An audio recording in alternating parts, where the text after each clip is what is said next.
Hello mga boss. Ang gagawin natin ngayon, ayan, dito pa rin tayo sa 2.1 channel na amplifier na nabili ng customer ko sa online. So gagawin natin ngayon, bale i-actual test natin ang amplifier na yan, tignan natin kung gumagana ba, tignan din natin kung gaano ba kalakas yan.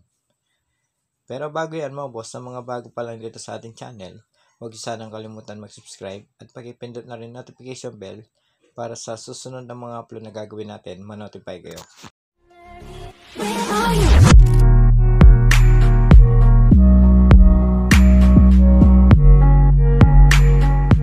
So ayan mga boss, kung titignan natin tong control nitong amplifier, bale, ayan, 5 piraso, 4 na magkadikit-dikit at isang nakaiwalay.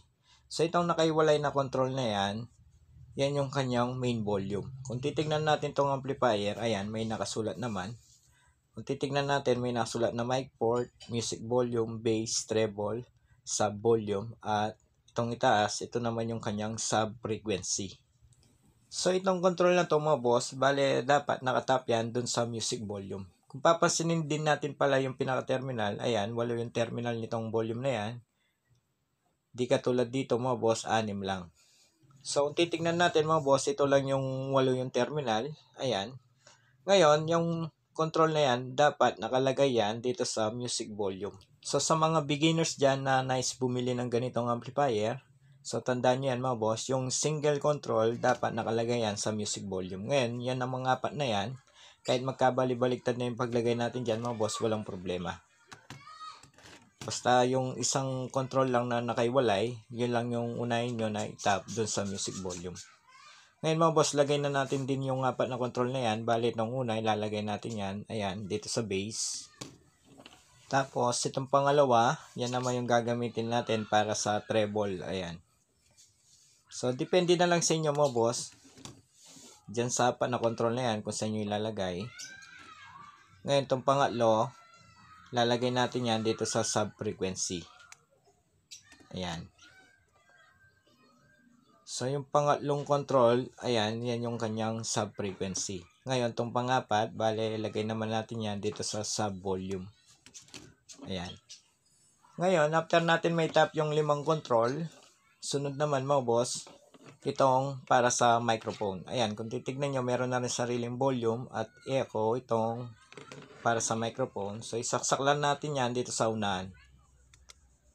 So, ayan, kung titignan nyo, bale, tapos ko nang may tap itong mga control. So, ganun lang kadali. Basta tandaan nyo lang, yung single control, dapat lagi yan dun sa music volume. Sa mga beginners dyan na nice bumiling ganitong amplifier. Ngayon, punta tayo dito sa mga speaker. Ayan mga boss. Bale, yun yung gagamitin natin ng mga speaker na pang testing dun sa amplifier na 2.1 channel. So, ito palang sub, ayan. Ang wattage nito ay nasa 150 watts, 3 ohms. So, 3 ohms mga boss, mababa yung kanyang ohms. Ang laki nito ay nasa size 6. So, titingnan natin, maliit lang tong speaker na to, pero yung kanyang ohms, napakababa, nasa 3 ohms. So, medyo lang ako dito sa speaker na yan, para dito sa amplifier na nabili ng customer ko. Kasi yung wattage nito ay nasa 50 watts lang times 2 para sa kanyang left and right. Tapos yung 100 watts para sa sub.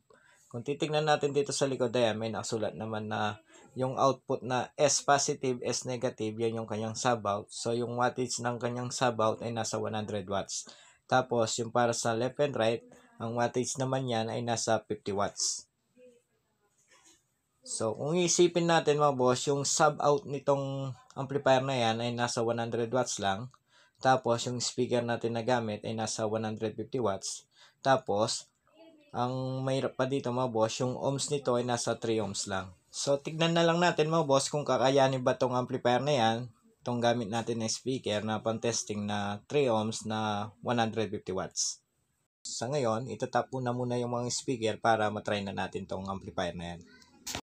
A few moments later. So, ayan mga boss, bale tapos ko nang may tap yung mga speaker.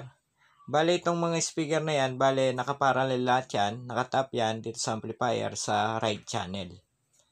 Ngayon, ito namang kabila, ganun din, naka-parallel connection yan, nakatap naman sa amplifier sa left channel. So, hindi ko na muna sinama yung subwoofer. Sa ngayon, tatry na muna natin itong mid-eye. So, yan na muna yung itatry natin, yung mga mid-high na yan. Tingnan natin kung gumagana ba lahat yung mga speaker na yan. At tingnan din natin kung gaano ba kalakas yung amplifier na yan. So, ulitin ko lang mga boss, yung connection na ginawa natin dito, parallel connection. Itong left, parallel lahat connection yan. Tapos, nakatap dito sa left channel. Ganon din dito sa right channel mga boss, parallel connection lang. Ngayon, try na natin. Bale, kunin ko lang yung power supply. Ayan mga boss, kung titignan nyo, bale ito yung power supply na gagamitin natin, 24 volts output. So, yung bumili rin dito mga boss, yung customer ko na rin, siya na rin yung bumili dyan.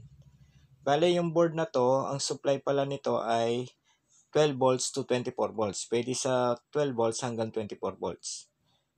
So, yung customer, bale, binili niya ay 24 volts na adapter. So, sinagad yung supply para dito sa amplifier. So, kung tatanungin mga boss, para sa itong amplifier na to, mas better natin na gamitin na supply dito, 19 volts siguro, para safe yung amplifier. Sa 24 volts kasi mga boss, sagad yan. Medyo mabilis suminit yan, panigurado.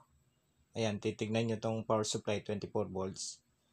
Siguro mga boss, i-suggest ko na lang sa customer na palitan tong adapter. Gamitin niya lang niya yung 19 volts para sa mga laptop. O pwede yun. Para kahit paano, hindi basta-basta masira kagad yung amplifier na yan.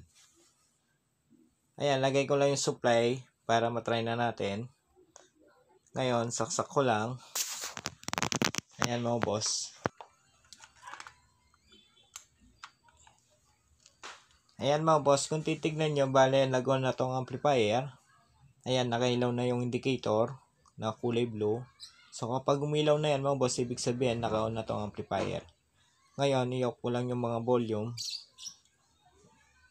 Lahat tong kanyang control mga boss, bale, i-off ko na muna. Ayan. So, isara na muna natin yung bass, treble. Lahat mga boss, i-off na muna natin bago tayo mag-play ng music. So, kunin ko lang yung cellphone para matry na natin. Kung titignan nyo, ayan, bale na-connect na yung cellphone. Bale, ang pangalan pala ng Bluetooth ay Wooshi Audio.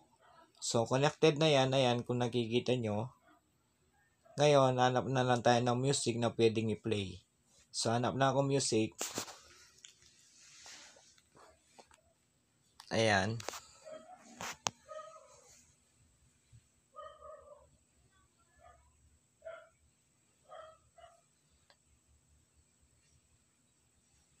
Ayan mga boss, bale naka-play na yung music. So, i-volume ko na lang. So, papasinin nyo, kahit na naka-volume na yung cellphone, wala pa rin tugtog kasi naka-off yung mga control nitong amplifier. DJ Wowie Remix.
Yun mga boss, so narinig natin left and right, tumutugtog naman itong mga speaker. So, ibig sabihin, okay, yung amplifier, left and right, meron tunog.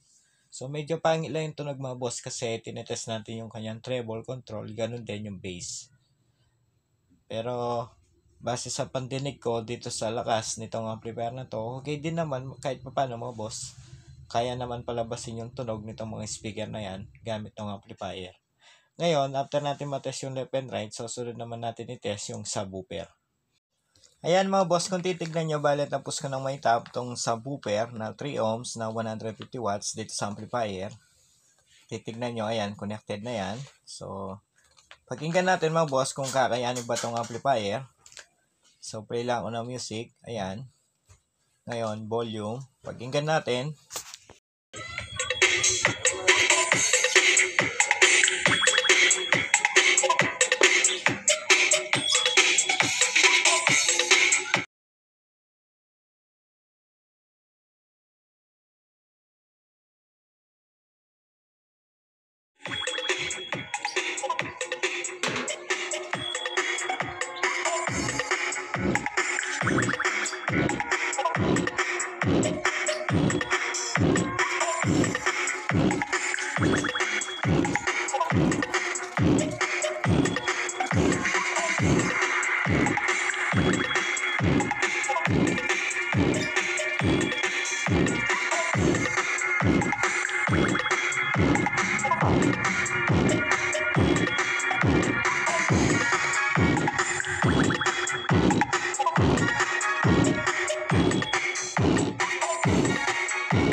Yan mga boss, kung narinig nyo, napansin nyo, yung cone nitong subwoofer na speaker na 150 watts by 3 ohms, kaya naman pagalawin nitong amplifier.